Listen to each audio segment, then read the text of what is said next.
چراغ ظلم ظالم تا دم محشر نمی سوزد. چراغ ظلم ظالم تا دم محشر نمی سوزد. اگر سوزد شب سوزد، شب دیگر نمی سوزد. ای ظالم، این ظلم تو 1 سال دوام میکند، 10 سال دوام میکند. انشاءالله خداوند باز یک ظالمی را پیدا میکند که تو در ظلم او گرفتار میشه.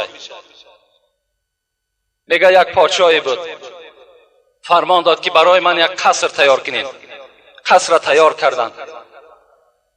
تمامش میگه چنان یک قصر زیبایی بود که وقتی پادشاه میگه در داخلش میدرآمد، هر یک آشیانش ساعتها تماشا میکرد. میگه دویم آشیانه برآمد، تماشا کرد. سیوم آشیانه برآمد، تماشا کرد.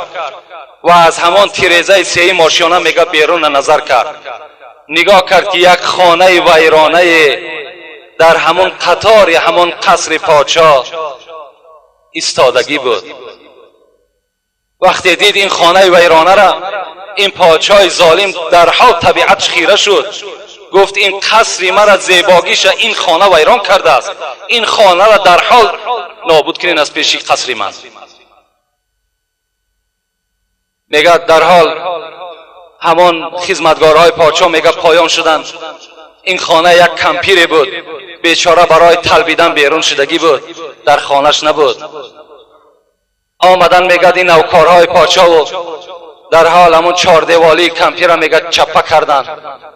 در حال میگه روش کرده پرتافتن، در جاش میگه گلی بسیار انداختن تا که قصر زیبای پادشاه، طبیعتی پادشاه خیره نشود.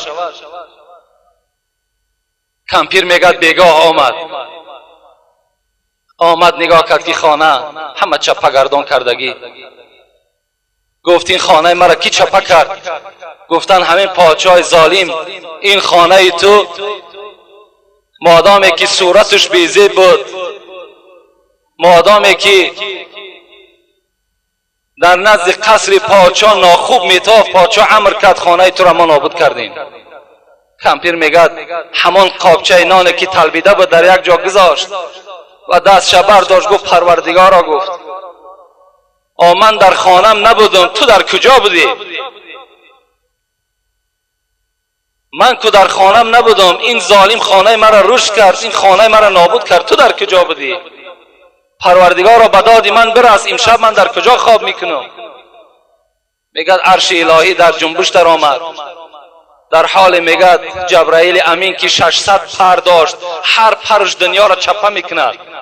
فرمان داد، گفت این قصری که این ظالم ساخته است، جبرائیل بر تو فرمان از پایان شو و این را زیر زبر در زمین پرتاش. گفت در حال جبرائیل امین نه دیگر برای خداوند نه یک ترکش ها لازم است بگیم، نه یگان یراقهای مستحکم لازم است. این جبرائیل خودش جواب دهنده همه یراقها هست. در حال میگه پایان شد. این قصر ظالم میگه برداشت در آسمان و در همون جای خودش میگه ناپدیدش کرد. این البته انشاءالله هر یک کدام مظلوم یک دسترسی دارد. به سوی خدا دعا کن، انشاءالله این گناه ریباخرا را خداوند از روی زمین گم میکند.